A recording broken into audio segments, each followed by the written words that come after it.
What's going on, team? Welcome to the Halftime Podcast, where you get football opinions you didn't ask for and more. I'm T. And I'm Charlie. We appreciate you tuning in once again.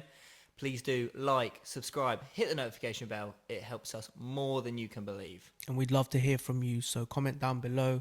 Good opinions, bad opinions, they're all opinions. We don't mind them all.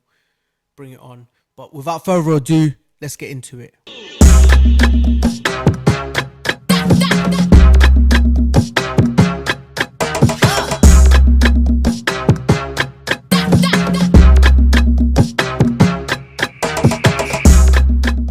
What's going on, Charlie? You right, brother? Yeah, chilling, man. It's been a long week. There's been a lot of football, There has. to say the least. Lots of different competitions as well. AFCOM, Carabao Cup, Premier League, Yeah. FA Cup. It's mad, but Lots to talk about, that's for sure. episode 2. Episode 2. Who would have thought we'd make it to a whole episode 2? How the fuck? I know you didn't. Yeah, I know you didn't. You definitely didn't. But we made it to episode 2. Hopefully, 2 of many. I was going to say, many more to come. Stay locked in with us. Literally, stay locked in with us. Improve. Yeah, we've come a long way. I think in one episode. we're very analytical. Yes. You know what I'm saying? And, Appreciate everyone that showed love on the first episode. Yeah, 100%. Like we said, it's going to keep improving. So just follow the journey. It is a journey. It is a journey, and we're it's a working long hard at process. it. Yeah. And yeah, it's going places. It's becoming a habit now. So many manager sackings. I know. Chelsea, bloody Real Madrid now. Yeah, what do you make of Xavi Alonso? Brilliant manager. No. I'll be honest. He was a wicked manager. The decision came after the Super Cup. Yeah. I saw, and I was reading up on when he was telling everyone to kind of go to the Real Madrid fans, and Mbappe wasn't having it, and he ignored him. Well, Did you see that? He wanted to do a guard of honour for the Barcelona players. Yeah. And Mbappe and probably Vinicius Jr., if I'm honest. I can't remember who, but I know Mbappe was a big one that basically refused to and walked away. And I feel like that's just the story of Real Madrid, of the player power, and It's true. it's just how it's been. I suppose when you go from having a manager like Ancelotti, where he doesn't really control much, and he's more like man management, or they used to go to Ibiza, I heard in reports, and things like that. So Xabi Alonso was a big change, and I don't think they liked it. More tactical, more of a process, more hard working, and I just don't think it ever really clicked. It's a different dynamic when you're managing Leverkusen to when you manage a team like Real Madrid, Yeah, with of course. players that are fully established. I'm not saying Leverkusen didn't have fully established players, Frimpong, Wirtz, Yeah, all the rest of it. some But quality players. yeah, no, all the rest of it. But more importantly, when you go to a team like Real Madrid, they manage themselves. The players have big egos. The fans have massive egos because, Real Madrid's one of them. Specifically, Madrid is in Spain. One of them teams, they don't tolerate failure. So you lose one game, that's it. The highest win percentage, Xavi Alonso has 71%. See, that sounds really good, but you're also the manager of Real Madrid, so you should be winning a lot of games. Because if you think of like in the Premier League, normally managers' success or win rate is in the like 50s to 60s. Yeah, exactly. Well, I'll tell you this. He's not been in the job for long, but 71%. Carlos Ancelotti, 68.8% before him. But I did say he has a bigger win percentage because on his first spell, it was 74.8%. Okay. So that's mad. Yeah.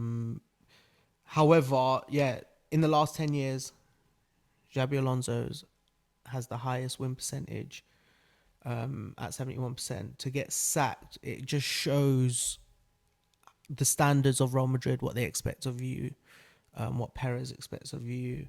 Ultimately, Perez is king, isn't he? Yeah, no, Perez is king, and so are the players. Clearly, they have a lot of power. They they can say what they want as well. You know, when the Ballon d'Or happened, when they didn't attend and Yeah. all of that stuff. So, look, I'm not trying to get at you Real Madrid fans before you, man, come at me. That's not what I'm trying to do. All I'm trying to say, hablas español.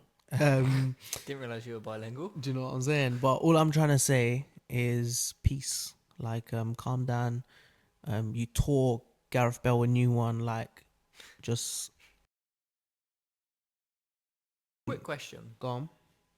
Mentioning Gareth Bale, this is completely off topic, but do you think he goes down as a Real Madrid legend? Yes. He scored a bicycle. I get He scored a everything bicycle kick in the Champions League final. 3 in the box waiting for the cross, and it was Bale! Oh, what about that? Bicycle kick that you just see once in a blue moon. It was one of them moments. I get everything that he's done and everything he won there, Yeah. but you also look at how many legends can one team have? True. Where do you draw the line where at Real Madrid you have to do so much more to be a legend? Yeah, 100%. And the fans never really got behind him. So that's why I find it interesting. Like, is he? I would say he should be, but I don't know whether Real Madrid fans would say he's a legend of our club. Going back to Xavi Alonso, he done a lot for Real Madrid, Nah, of course. and I feel like he deserves a little bit of respect. I think they did respect him in terms of what they said afterwards. Mbappe had some nice words as well. Okay. I think he I don't deserved know if more you saw time. that, but more importantly, I think he deserved more time. I think he deserved more respect. The players had a lot to say, always have a lot to say, and they have a bit too much freedom. If half the Arsenal team said what half the Real Madrid team say on social media and shit, they'll be benched. He deserves a little bit more respect. Of course. He was an amazing player for Real Madrid. He dictated tempo. He was recycling possession, you know, breaking the lines, long passes, all sorts. Yeah. His discipline was crazy. Do you know who the modern day Xabi Alonso is right now? As a player, Who are you gonna say? Zubamendi. I knew you were gonna say Zubamendi. I should have guessed. I'm telling you. I love Zubs. Zubamendi. So yeah, no, modern day Xavi Alonso is Zubamendi. He led Real Madrid to win the La Liga in 2012. Do you know who bought Xabi Alonso? What manager? Yeah, Mourinho? Mourinho. Was it? Not to mention, he also gave a lot of freedom to players like Özil. Yeah. And imagine having a Zubamendi or a Xabi Alonso with Mesut Ozil prime, like Arsenal Mesut Ozil. Their team used to be. Because Mesut Ozil in itself, when he played for Arsenal, was crazy. Of course. So imagine him with a Zubamendi, where he could roam a bit more than he could before. Yeah. Because before people used to cry about his defending. Of course. The fuck is defending? If he's giving you the Do you know what I freedom mean? and the chances and the goals and the assists. Declan has opened up massively since Zubs has joined our team. Yeah. But we're forefronting in all four competitions since 100%. he's joined our team, so 100%. summer signing. Other than winning the La Liga, Mm. 100 points, record breaking. Okay. Yeah, in 2012. Nice. He won Champions League, La Liga, Champions League once, La Liga once. Yeah. It was Real Madrid's 10th Champions League, not to Okay. mention. As well as that, he won the Copa del Rey twice. He won the Spanish Super Cup once. Nice. Yeah. So he's done a lot for Real Madrid. Won a lot of trophies. Not to mention what he's done for Liverpool. He's won the Champions League. He's won the FA Cup. He's won the Super Was Cup. he a part of the Champions League winning squad? Yeah. In what was that, 2005? Yeah, it was 2005. What a career he had. 2004, 5, yeah. That's a proper career. Bayern Munich, he won the league 3 times. He won their version of like the Carabao Cup, whatever, Yeah. once, and then the Super Cup once as well. So, Too many trophies to count. and the most important one, Go on. he won the World Cup. Of course. Yeah, he won the World Cup, The big one. the big one. He won that in 2010. So that was a good one. New employment though, Arbeloa. What do you think? I don't know. I've never really seen him. He was manage. the B team manager And he do well? in them leagues, they have like B teams where they still play Yeah, like whatever, they're but, in those sort of lower leagues. Though. lower league kind of thing. Did he do all right there to be given this opportunity, or was it just Yeah, I mean, no one else? I mean, he has a couple accolades in 2022-2023 season.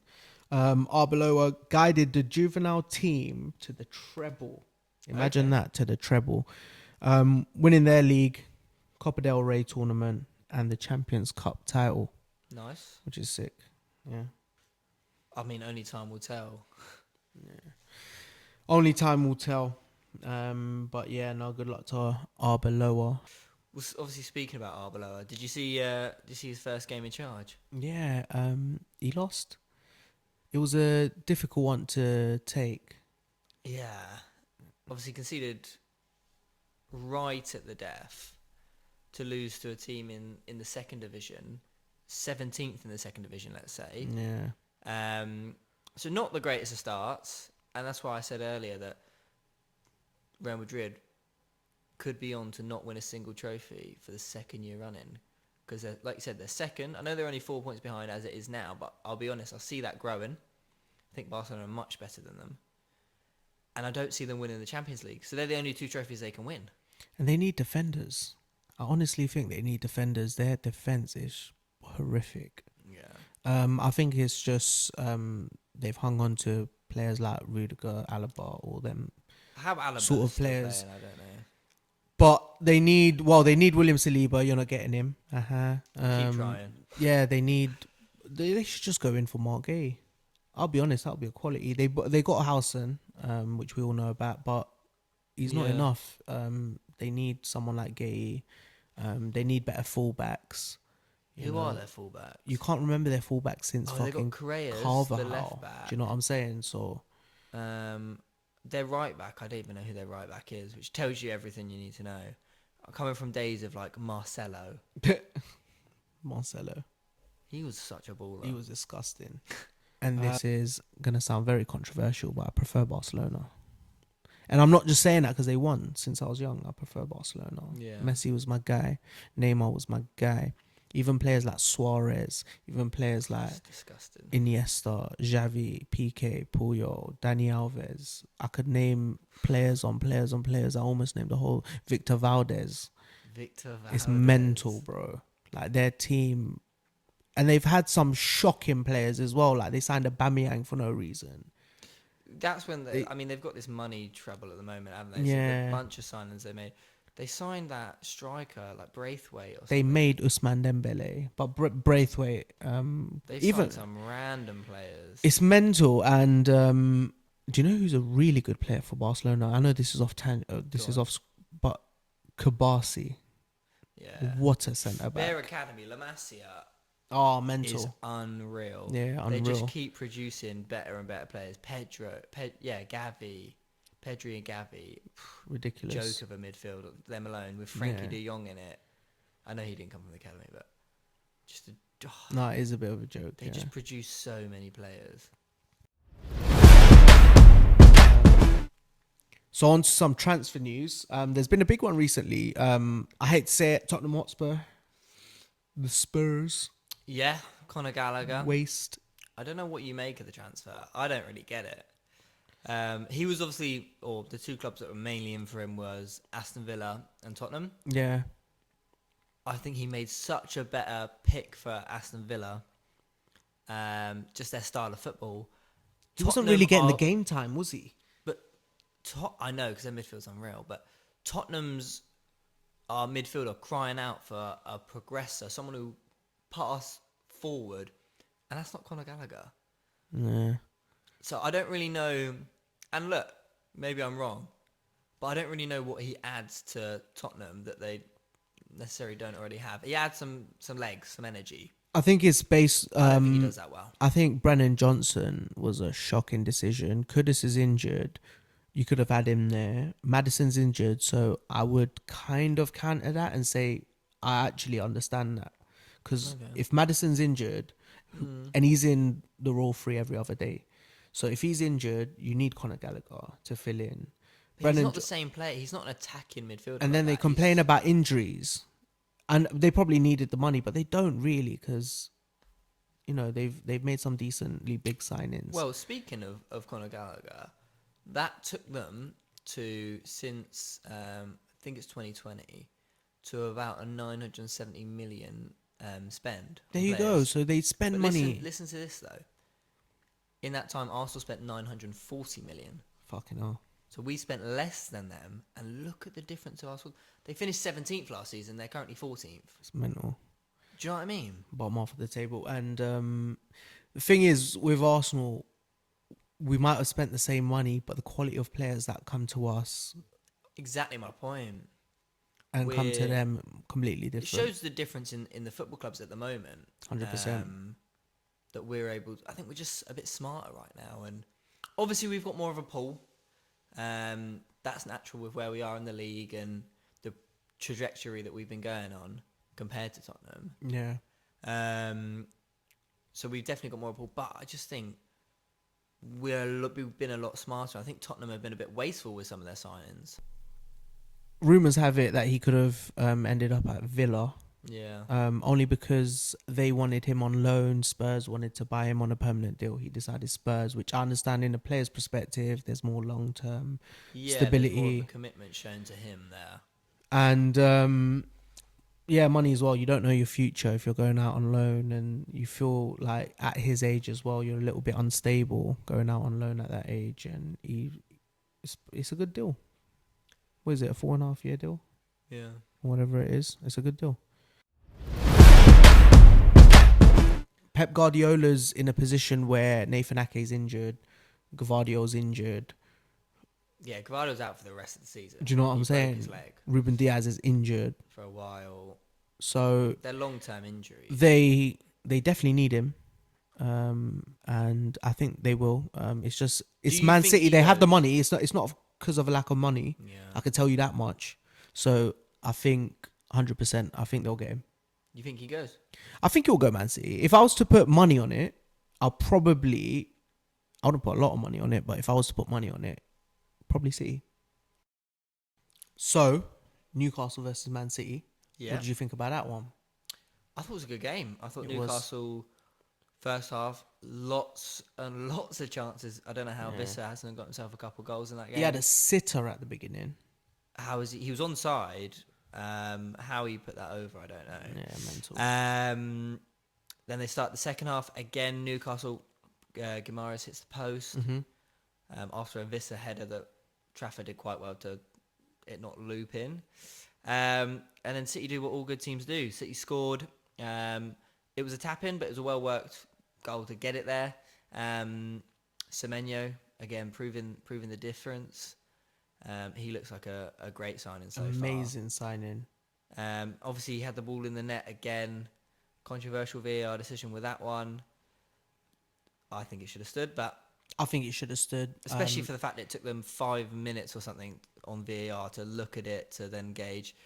And they said that it was because Haaland stopped Pope being able to get there. But Pope had already come out and gone nowhere near the ball. Yeah, I think it's rubbish. And was miles away. not to mention the finish. It was Creative. Creative, he meant it, and it was a sick finish. Yeah. Ait Nouri onto Semenyo, into the gap for Cherki, on it goes to Ait Nouri, into the box goes Ait Nouri, and then Cherki! Football.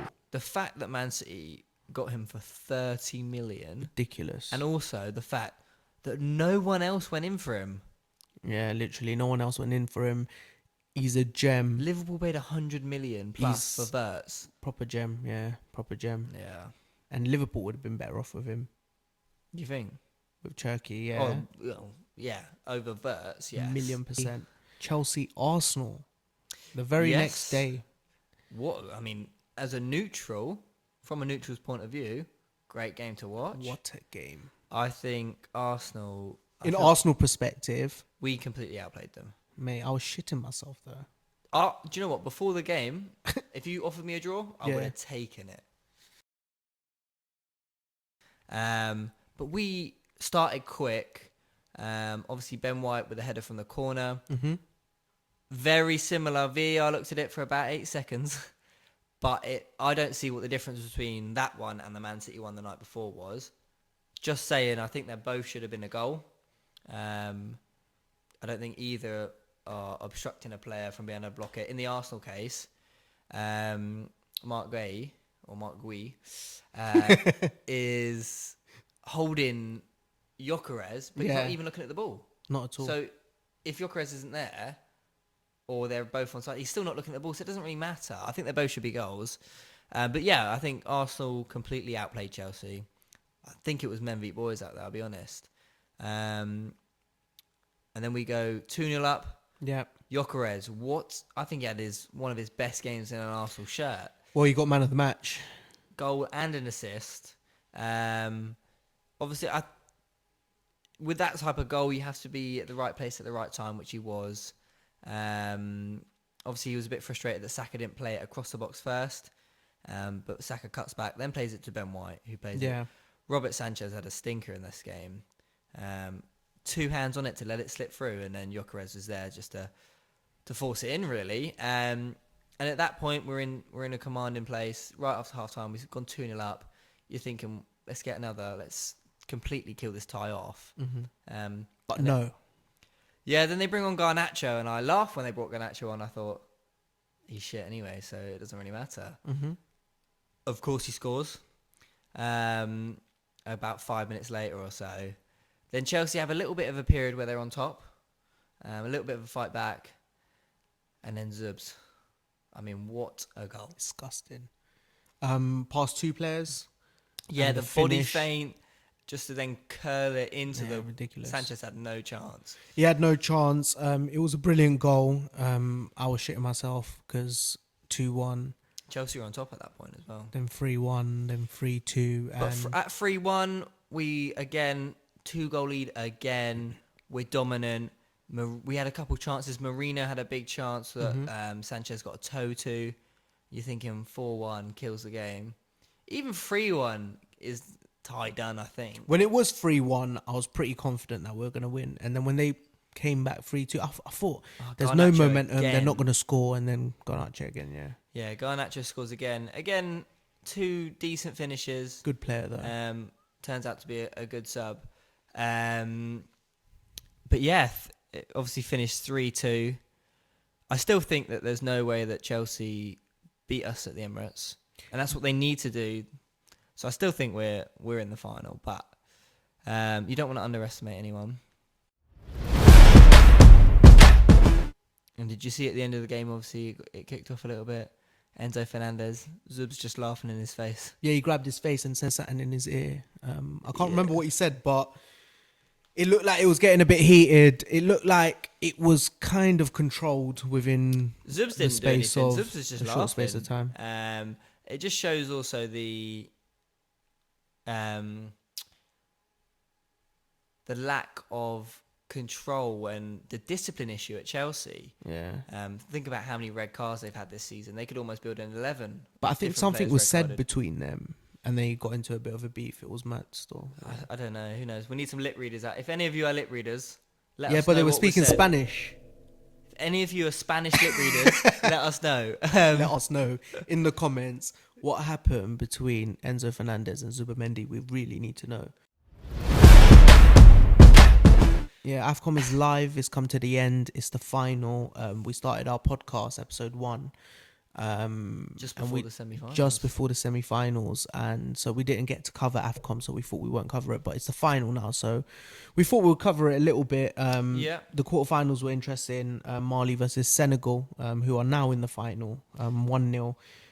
You had Cameroon, Morocco 2-0. Then you had Algeria, Nigeria 2-0. Nigeria got to the semi-finals. Egypt 3-2 against Cote d'Ivoire. Yeah. However, semi-finals, Senegal 1-0 to Egypt. Nigeria 0-0 Morocco. Then it went to penalties. We watched the penalties. It was 4-2 Morocco. There was some shambolic penalties. That Chukwueze penalty was dreadful. Didn't you tell me they burnt his house or something? I saw something that... Yeah, you told me they burnt his house or something. Burnt his house down or something like that. I saw Crazy. a house on fire, and there was loads of people outside it. To be fair, I mean his penalty was really bad, but I don't think it was that bad. Score predictions for next week's or this week's Premier League games. I think Manchester Derby is a big one. Yep. I think that's one of the first ones happening. It's the early kickoff. Yeah, so early kickoff on Saturday. Do you know? Do you want my honest opinion right now? You're going to say United to win. It's an Old Trafford. Nah, not that far, but I do think it Go will on. be a draw. Do you think? I think new manager. I know it's I feel only like to the end of the season, but Michael Carrick, there'll be a bounce. Man United generally turn up in bigger games, so they'll lose to your Bournemouths and your Brightons or whatever, and then they'll turn up. Chelsea Brentford. That's going to be a tough game for Chelsea. London derby. I think Chelsea win. I think they bounce back from the loss against Arsenal. Yeah. Brentford have been really good this season. I think they're about 5th. I think Chelsea narrowly win. I think it's 2-1. Maybe Igor Thiago scores. Possibly. I'm not sure. But yeah, I think Chelsea narrowly win. I'm going to say 2-1. I think, the odds will be pretty low because, he's going to score. Igor Thiago. I think it's going to be a 1-0 Brentford. Nottingham Forest Arsenal. Yeah, difficult game. Arsenal always seem to struggle at the City Ground. I remember we lost a few years ago. I think narrowly 1-0. I think a season ago. I'm going to go for that same scoreline. I'm going to go for a narrow 1-0 away win. It's going to be a scrappy one. I think Trossard gets our goal. I think we're going to have some chances, but they're also going to have chances, and I think we win 1-0. Aston Villa Everton, which is also another big game. Yeah. Aston Villa are 3rd in the league. Yeah. They're doing really well. There's a pretty big gap beyond that. Yeah, Aston Villa again with that 11 game winning streak sort of cemented themselves a little bit and sort of trying to get away from the teams below them. So yeah, Aston Villa are a top quality side. Emery's got them playing some nice football. Got really good midfield, which again a lot of people say midfields win you games. So I'm gonna go with 3-1 Aston Villa. I think Aston Villa are going to win this game. Yeah. Did Jack Grealish get a red card? He did, and Michael Keane got a red card. So Michael Keane got a red card for hair pulling. Yeah, I remember. And then Jack Grealish got a red card for clapping the ref. And on that basis, I'm going to say that Aston Villa are going to win 3-0. Liverpool-Burnley. Yes, I mean, Liverpool should smash Burnley, let's be real. I think Ekitike's back. I think he's going to start. So I think I'm going to say 4-1 Liverpool because they're at home. And I'm going to say Ekitike gets 2 goals. He gets a brace. Nice. That's what I'm thinking. Wolves-Newcastle, which is another interesting game. Wolves gave us a really tough time. We went to that game. Yes, I mean, it wasn't the greatest game to watch, but what a feeling when we scored a last-minute winner. Obviously, their opponents, Newcastle, have found some form. They're unbeaten in their last 4 or 5. Again, did well to beat Leeds the other week. I think Newcastle are too strong for them. Yeah, I think so too. I think Newcastle, even though they're a away team, I think they win 3-1. Brighton-Bournemouth is the last game. That's going to be a tough one. Danny Welbeck scoring a couple bangers recently. Yeah, again against his old club, Man United, in the FA Cup. Big one. I think this is a hard one to predict because I think both teams are a bit inconsistent. Very inconsistent. Bournemouth have their moments, so do Brighton. Yeah, Bournemouth, they'd gone sort of 10, 11 games without winning a game, and then obviously played Tottenham, and that's an easy win, so they beat Tottenham. Say that again, sorry, I didn't hear you. They beat Tottenham. I mean, everyone beats Tottenham, so it shouldn't be that much of a surprise. So I'm going to say score draw. I'm going to say 2-2, Desmond. Nice. And that wraps up today's episode of the Halftime Podcast, episode DOS. Appreciate everyone for tuning in with us once again. If you have enjoyed the video, please do like, comment, subscribe, hit the notification bell. It will help us more than you know. And this has been the Halftime Podcast. Peace.